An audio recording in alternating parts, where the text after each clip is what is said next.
Hello my dears, welcome back. ഇന്നത്തെ നമ്മുടെ video 4ാം ക്ലാസ്സിലെ മക്കളുടെ സെക്കൻഡ് ടേമിലെ EVS എക്സാമിൻ്റെ മോഡൽ ക്വസ്റ്റ്യൻ പേപ്പറാണ്. ഒരു പ്രീവിയസ് എക്സാമിൻ്റെ ക്വസ്റ്റ്യൻ പേപ്പറാണ് നമ്മളിവിടെ സോൾവ് ചെയ്യാൻ പോകുന്നത്. മലയാളം, ഇംഗ്ലീഷ്, മാത്സ്, CVS ക്ലാസ്സുകളുടെ വീഡിയോസിനായി നമ്മുടെ ചാനലിലെ ക്ലാസ് 4 എന്ന പ്ലേലിസ്റ്റ് ചെക്ക് ചെയ്ത് നോക്കിയാൽ മതിയേ. ഇനി അപ്ലോഡ് ചെയ്യുന്ന ക്ലാസ്സസിൻ്റെ വീഡിയോസ് നിങ്ങൾക്ക് മിസ്സാവാതിരിക്കാനായിട്ട് നമ്മുടെ ചാനൽ ഒന്ന് സബ്സ്ക്രൈബ് ചെയ്യാനും മറക്കല്ലേ പ്ലീസ്. ഓക്കെ ഡിയേഴ്സ്, ഇനി നമുക്ക് ഓരോ ക്വസ്റ്റ്യൻസ് ആയിട്ട് നോക്കിയാലോ. ഇവിടെ ടോട്ടൽ 6 ആക്ടിവിറ്റീസ് ആണ് തന്നിട്ടുള്ളത്. ഇൻസ്ട്രക്ഷൻസ് തന്നിട്ടുണ്ട്.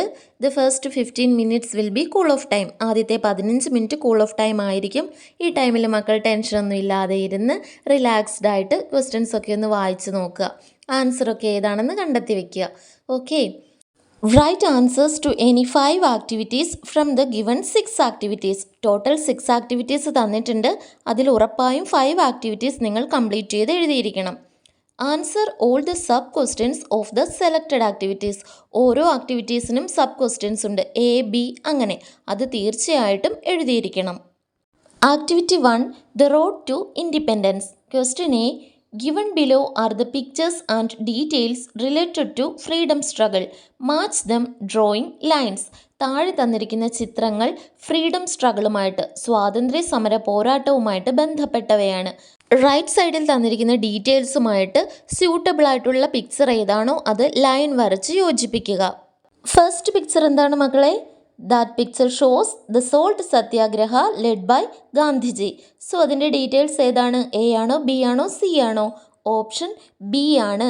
Salt is the symbol of strength in the Indian freedom struggle. Okay, second picture എന്താണ് മക്കളെ? നോൺ കോർപ്പറേഷൻ മൂവ്മെൻറ്റിൻ്റെ ആണ്. C ആണ് details. Not to cooperate with the British government at any level. Last one ഏത് പിക്ചറാണെന്ന് മനസ്സിലായോ മക്കൾക്ക്? ജാലിയൻ വാലാബാഗ് ആണ്. ഫസ്റ്റ് ഡീറ്റെയിൽ ആണ് A, an open ground in Punjab with only 1 entrance. ഇനി നമുക്ക് ഫസ്റ്റ് ആക്ടിവിറ്റിയുടെ തന്നെ ക്വസ്റ്റ്യൻ B നോക്കാം. The most cruel attempt of the British to frighten the Indians that took place in Jallianwala വാലാബാഗ്. മനസ്സിലായല്ലോ മക്കളെ, ഇന്ത്യക്കാരെ ഭയപ്പെടുത്താൻ വേണ്ടിയിട്ട് ബ്രിട്ടീഷുകാർ ചെയ്ത ഏറ്റവും ക്രൂരമായ ഒരു ശ്രമമായിരുന്നു ജാലിയൻ വാലാബാഗിൽ നടന്നത്. താഴെ കൊടുത്തിരിക്കുന്നത് നോക്കിയ മക്കളെ, ജാലിയൻ വാലാബാഗ് ഇൻസിഡൻറ്റിൻ്റെ കുറച്ച് കീ പോയിൻറ്റ്സ് ആണ് കൊടുത്തിട്ടുള്ളത്. Amritsar in Punjab, 13 April 1919, a meeting to protest, open ground surrounded by huge buildings. നിങ്ങൾ ചെയ്യേണ്ടത് എന്താണെന്നോ, using the above hints prepare a note on Jallian Walabagh incident. മുകളിൽ ഈ തന്നിരിക്കുന്ന 4 ഹിൻസ് ഉപയോഗിച്ചുകൊണ്ട് ജാലിയൻ വാലാബാഗ് സംഭവത്തെ ആസ്പദമാക്കി ഒരു നോട്ട് എഴുതുക. നമുക്കിങ്ങനെ എഴുതാം. ആദ്യം ഹെഡിങ് കൊടുക്കുക, the Jallian Walabagh. The Jallian Walabagh incident was a very cruel act of the British. It happened at Jallian Walabagh in Amritsar, Punjab. The incident took place on 13 April 1919. Jallianwala Bagh was an open ground surrounded by big buildings. Many people had gathered there for a meeting to protest peacefully. The British wanted to frighten the Indians, so they attacked the people. Many innocent people were hurt and killed. This incident shocked the whole country and became an important event in India's freedom struggle. Activity 2, Songs of Kerala. Given below are the different types of songs in Kerala. കേരളത്തിൽ പ്രചാരത്തിലുള്ള പലതരത്തിലുള്ള പാട്ടുകളാണ് താഴെ തന്നിട്ടുള്ളത്. മാപ്പിളപ്പാട്ട്, വടക്കൻ പാട്ട്, ഞാറ്റുപാട്ട് and നാടൻ പാട്ട്. Question A, analyze the features of different types of songs and complete the table. താഴെ ടേബിളിൽ പലതരത്തിലുള്ള പാട്ടുകളുടെ ഫീച്ചേഴ്സ് തന്നിട്ടുണ്ട്. അത് ഏത് സോങ് കാറ്റഗറിയിലാണ് പെടുന്നതെന്ന് നമ്മൾ കണ്ടെത്തി എഴുതണം. Okay, first one, songs of a region that are passed from one generation to another. ഒരു തലമുറയിൽ നിന്ന് അടുത്ത തലമുറയിലേക്ക് കൈമാറി വരുന്ന പാട്ടുകൾ. അത് ഏത് വിഭാഗത്തിൽപ്പെടുന്ന പാട്ടുകളാണ് മക്കളെ? നാടൻ പാട്ട്. Next one, songs popularised by Moinkutty Vaidyar in Kerala. കേരളത്തിൽ മോയിൻകുട്ടി വൈദ്യർ അദ്ദേഹം മുഖേന പ്രചാരത്തിൽ വന്ന പാട്ടുകൾ. അതേതാണ് മക്കളെ? മാപ്പിളപ്പാട്ട്.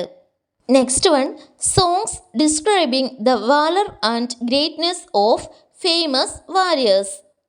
പ്രശസ്തരായ വീരയോദ്ധാക്കളുടെ വീര്യത്തെയും മഹത്വത്തെയും പുകഴ്ത്തി പാടുന്ന അല്ലെങ്കിൽ വിവരിക്കുന്ന തരത്തിലുള്ള പാട്ടുകൾ ഏതെന്നാണ് ചോദിച്ചിട്ടുള്ളത്. ഏതാണ് മക്കളേത്? വടക്കൻ പാട്ടാണ്. Fourth one, last one. Songs sung by farmers with the rhythm of planting പാടി.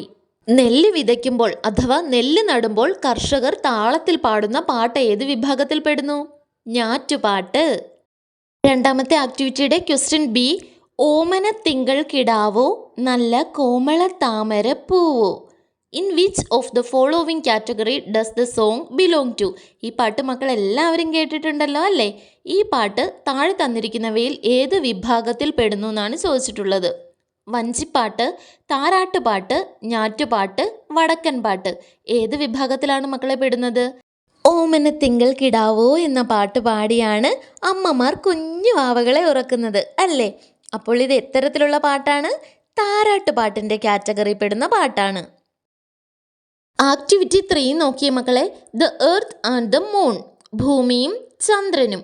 Observe the picture. താഴെ ഒരു പിക്ചർ കൊടുത്തിട്ടുണ്ട്, കണ്ടോ? Question A. Earth has 2 types of movements. ഭൂമിക്ക് 2 തരത്തിലുള്ള മൂവ്മെൻറ്റ്സ് ആണ് ഉള്ളത്. Complete the flow chart including the features of these 2 movements. താഴെ ഒരു ഫ്ലോ ചാർട്ട് തന്നിട്ടുണ്ട്.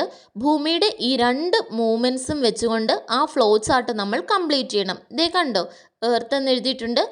ഒരു മൂവ്മെൻറ്റ് തന്നിരിക്കുന്നത് റൊട്ടേഷനാണ്. അടുത്തത് ഏതാണ് മക്കളെ? നെക്സ്റ്റ് മൂവ്മെൻറ്റ് റെവല്യൂഷനാണ്. ഇവിടെ എന്താണ് റെവല്യൂഷൻ എന്ന് താഴത്തെ കോളത്തിൽ കൊടുത്തിട്ടുണ്ട്. Revolves around the sun while rotating in its own axis. അതായത് ഭൂമി അതിൻ്റെ സ്വന്തം അച്ചുതണ്ടിൽ കറങ്ങുന്നതിനോടൊപ്പം തന്നെ സൂര്യനെ വലം വയ്ക്കുകയും ചെയ്യുന്നു. അതാണ് റെവല്യൂഷൻ. ഇപ്പുറത്ത് നമ്മൾ എഴുതേണ്ടത് എന്താണ് റൊട്ടേഷൻ എന്നാണപ്പോൾ. Rotates on its own axis. സ്വന്തം അച്ചുതണ്ടിൽ ഭൂമി കറങ്ങുന്നതിനെയാണ് റൊട്ടേഷൻ എന്ന് പറയുന്നത്. ഇനി ഏറ്റവും അവസാനം തന്നിരിക്കുന്ന പോയിന്റ് റൊട്ടേഷൻ എത്ര ടൈം എടുക്കും എന്നുള്ളതാണ്. ഒരു റൊട്ടേഷൻ കംപ്ലീറ്റ് ചെയ്യാൻ 24 hours ടു കംപ്ലീറ്റ് 1 റൊട്ടേഷൻ. ഒരു റൊട്ടേഷൻ കംപ്ലീറ്റ് ചെയ്യാൻ 24 മണിക്കൂർ എടുക്കും, അതായത് ഒരു ദിവസം. ഒരു റെവല്യൂഷൻ എത്ര ടൈമാണ് മക്കളെ എടുക്കുന്നത്? It takes 365 days. That means 1 year to complete 1 revolution. ഒരു റെവല്യൂഷൻ പൂർത്തിയാക്കാൻ ഭൂമിക്ക് 365 ദിവസങ്ങളാണ് വേണ്ടത്, അതായത് ഒരു വർഷം. ആക്ടിവിറ്റി 3ൻ്റെ ബി ക്വസ്റ്റ്യൻ ചെയ്ത് നോക്കാം. Sarath is trying to draw how the moon appears from the new moon day to the full moon day. Help Sarath to shade the pictures suitably. New moon day മുതൽ ഫുൾ മൂൺ ഡേ വരെ എങ്ങനെയാണ് ചന്ദ്രൻ appear ചെയ്യുന്നത്, എങ്ങനെയൊക്കെയാണ് ചന്ദ്രനെ നമുക്ക് കാണാൻ കഴിയുക എന്ന് വരയ്ക്കുകയായിരുന്നു ശരത്ത്. ആ പിക്ചർ കംപ്ലീറ്റ് ചെയ്യാൻ നമ്മൾ വേണം ശരത്തിനെ ഹെൽപ്പ് ചെയ്യാൻ. താഴെ നോക്കിയ മക്കളെ, സണ്ണിനെ വരച്ചിട്ടുണ്ട്.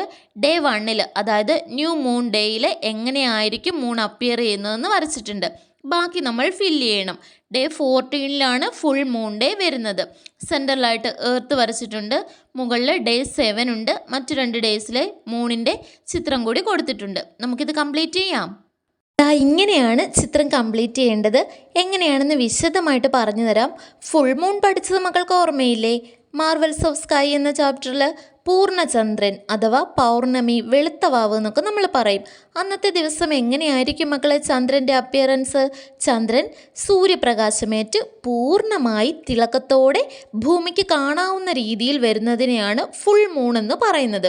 ഓക്കെ, ന്യൂ മൂൺ ഡേ എന്ന് വെച്ചാൽ എന്താണ്? കറുത്തവാവ് അല്ലെങ്കിൽ അമാവാസി എന്നൊക്കെ നമ്മൾ മലയാളത്തിൽ പറയും. അതായത് ചന്ദ്രൻ ഭൂമിക്കും സൂര്യനും ഇടയിലായിട്ട് വരും. ഭൂമിയിൽ നിന്ന് നോക്കുമ്പോൾ ചന്ദ്രൻ പൂർണ്ണമായിട്ടും ഇരുണ്ടതായിട്ടാണ് കാണുന്നത്. ഇവിടെ ന്യൂ മൂൺ ഡേയിലെ ചന്ദ്രൻ എങ്ങനെയാണ് അപ്പിയർ ചെയ്യുന്നതെന്ന് കൊടുത്തിട്ടുണ്ടായിരുന്നു. ഫുള്ളി ഡാർക്ക് ആയിട്ടായിരിക്കും. അതായത് on new moon day the moon looks dark.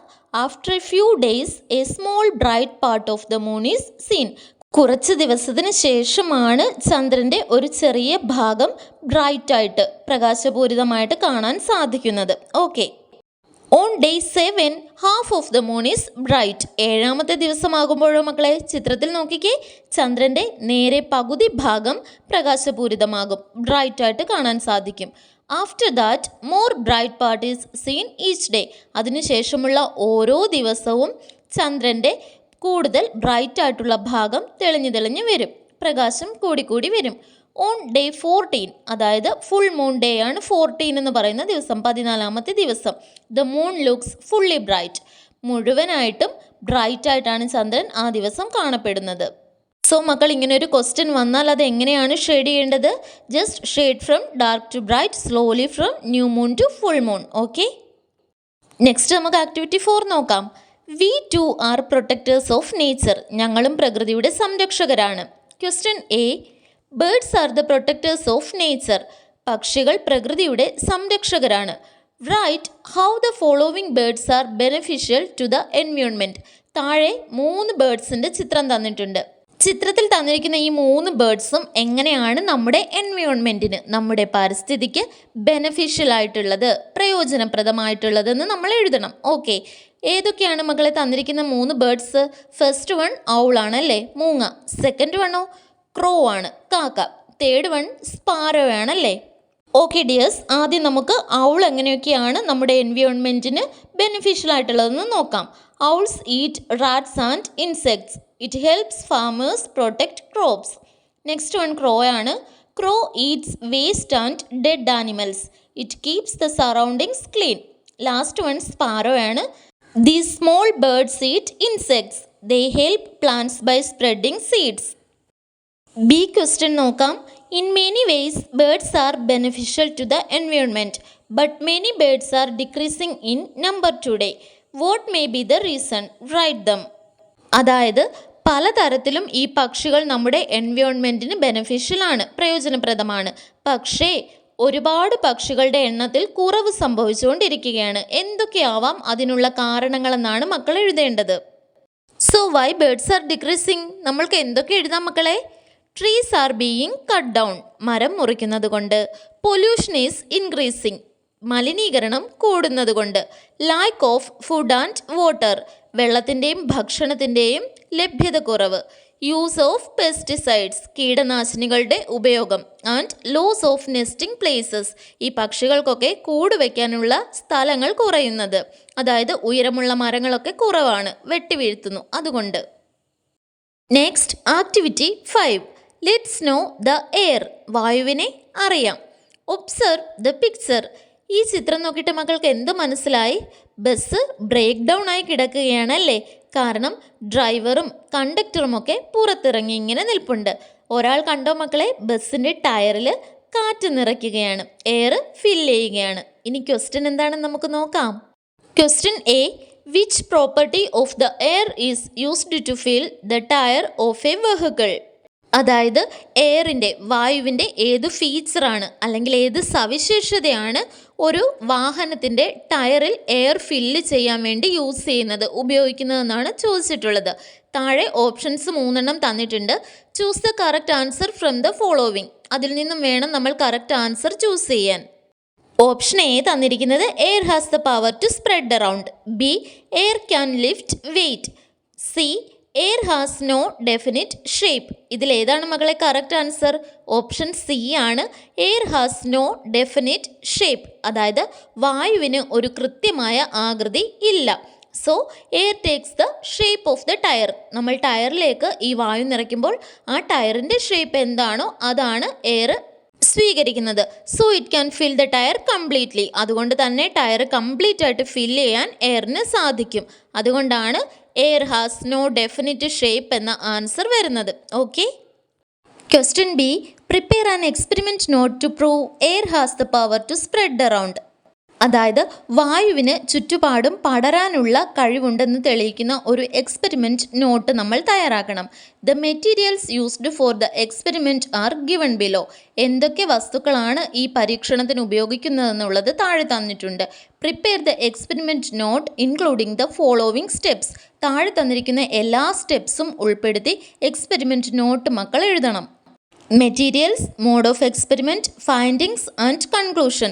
ഈ 4 സ്റ്റെപ്സ് മസ്റ്റായിട്ടും മക്കൾ എഴുതുന്ന എക്സ്പെരിമെൻറ്റിൽ ഉണ്ടാവണം. Materials: glass, balloon, thread, match box, incense stick, paper, കാറ്റാടി ആൻഡ് കാർഡ്ബോർഡ്. സോ നമുക്കിങ്ങനെ എഴുതാം. First experiment. Air has the power to spread around. Materials: glass, balloon, thread, match box, incense stick, paper, കാറ്റാടി, cardboard. Mode of experiment. Take a balloon and tie it with a thread. Blow air into the balloon. Light an incense stick with a matchbox. Keep the incense stick near a glass and cover it with cardboard. Last step, remove the cardboard slowly and observe the smoke. Findings: the balloon becomes big when air is filled in it. The smoke spreads in all directions.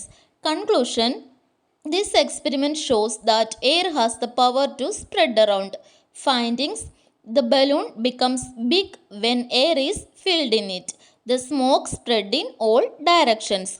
ഈ ഒരു രീതിയിൽ മക്കൾ experiment എഴുതുമല്ലോ. Last activity നോക്കാം. Activity 6. Let's know the direction. ദിശ തിരിച്ചറിയാം. The sketch of Keerthana's school is given below. കീർത്തനയുടെ സ്കൂളിൻ്റെ ഒരു സ്കെച്ചാണ് താഴെ കൊടുത്തിരിക്കുന്നത്. Analyse the sketch of the school and find out the answers with the help of the index.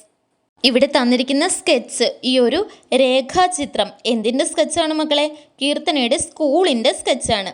ആ ഒരു രേഖാചിത്രം നന്നായിട്ടൊന്ന് അനലൈസ് ചെയ്തിട്ട് ശ്രദ്ധിച്ച് നോക്കിയിട്ട് വിശകലനം ചെയ്തിട്ട് താഴെ തന്നിരിക്കുന്ന ക്വസ്റ്റ്യൻസിനുള്ള ആൻസേഴ്സ് നമ്മൾ കണ്ടെത്തണം. അതിന് നമ്മളെ സൈഡിൽ കൊടുത്തിട്ടുള്ള ഇൻഡെക്സ് സൂചിക ഹെൽപ്പ് ചെയ്യുമെന്നാണ് പറഞ്ഞിട്ടുള്ളത്. ലെഫ്റ്റ് സൈഡിലായിട്ട് ഡയറക്ഷൻ തന്നിട്ടുണ്ട്, north, south, west, east. Right സൈഡിലായിട്ട് ഇൻഡെക്സ് തന്നിട്ടുണ്ട്, road, kitchen, well, play ground, butterfly park, class room, stage, office, gate, flag post. ഇതൊക്കെ ഏത് ഡയറക്ഷനിലാണെന്നുള്ളതാണ് ചിത്രത്തിൻ്റെ സഹായത്തോടെ തന്നിട്ടുള്ളത്. Question A, on which direction of the school is the road seen. സ്കൂളിൻ്റെ ഏത് ഡയറക്ഷനിലാണ് റോഡ് കാണുന്നതെന്നാണ്. ഇൻഡെക്സിൽ നോക്കിയ മക്കളെ, റോഡാണ് ഫസ്റ്റിൽ കൊടുത്തിട്ടുള്ളത്. SH എന്നീ ലെറ്റേഴ്സ് ഉപയോഗിച്ചിട്ടാണ് റോഡ് അടയാളപ്പെടുത്തിയിരിക്കുന്നത്. ഏത് ഡയറക്ഷനിലാണ് റോഡ് ഉള്ളതെന്ന് നോക്കിയേ. ആ ചിത്രത്തിൻ്റെ ഏറ്റവും താഴ്ഭാഗത്ത് കണ്ടോ? സോ ഡയറക്ഷൻ വരുന്നത് സൗത്ത് ആണ്. Question B, what is seen on the west side of the office. ഓഫീസിൻ്റെ വെസ്റ്റ് സൈഡിൽ കാണുന്നത് എന്താണെന്നാണ് ചോദിച്ചിട്ടുള്ളത്. ഇതാണ് ഓഫീസ്. ഓഫീസിൻ്റെ വെസ്റ്റ് സൈഡിൽ കാണുന്നത് എന്താണ് മക്കളെ? ഗ്രൗണ്ടാണ്. Question C, on which direction of the class room is the butterfly park. Class റൂമിൻ്റെ ഏത് ഡയറക്ഷനിലാണ് ബട്ടർഫ്ലൈ പാർക്ക് സ്ഥിതി ചെയ്യുന്നത്? ക്ലാസ് റൂം ഇതാണ്, ബട്ടർഫ്ലൈ പാർക്ക് ദേ ഇതാണ്. സോ ക്ലാസ് റൂമിൻ്റെ വെസ്റ്റ് ഭാഗത്തായിട്ടാണ് ബട്ടർഫ്ലൈ പാർക്ക് ഉള്ളത്. Question D, on which direction of the stage is the well located. സ്റ്റേജിൻ്റെ ഏത് ഭാഗത്തായിട്ടാണ് കിണറുള്ളത്? സ്റ്റേജ് ഇതാണ്, വെൽ കിണർ ദേ ഇതാണ്. സോ സ്റ്റേജിൻ്റെ ഈസ്റ്റ് ഭാഗത്തായിട്ടാണ് കിണർ ലൊക്കേറ്റ് ചെയ്തിരിക്കുന്നത്. Question E, mark the flag post at the south of the classroom and west of the office. അതായത് ക്ലാസ് റൂമിൻ്റെ സൗത്ത് ഭാഗത്തായിട്ടും ഓഫീസിൻ്റെ വെസ്റ്റ് ഭാഗത്തായിട്ടും വരുന്ന രീതിയിൽ ഒരു ഫ്ലാഗ് പോസ്റ്റ് മാർക്ക് ചെയ്യാനാണ് മക്കളോട് പറഞ്ഞിട്ടുള്ളത്.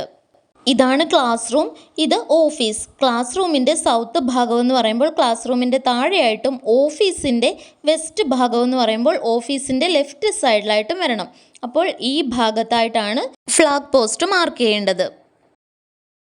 Okay dears, we have now completed the second time EVS model question answers. I hope this session helped you understand the questions clearly and prepare confidently for your exam. Remember, EVS is not just a subject to study, but a way to understand our surroundings and care for our environment. So please revise these answers regularly, study more, read the questions carefully and write neat and complete answers in your exam. Practice daily, believe in yourself and always do your best. If you found this video helpful, don't forget to like, share and subscribe to the channel for more useful lessons and exam support. Thank you for learning with me. Happy learning and all the very best for your exams. See you in the next class.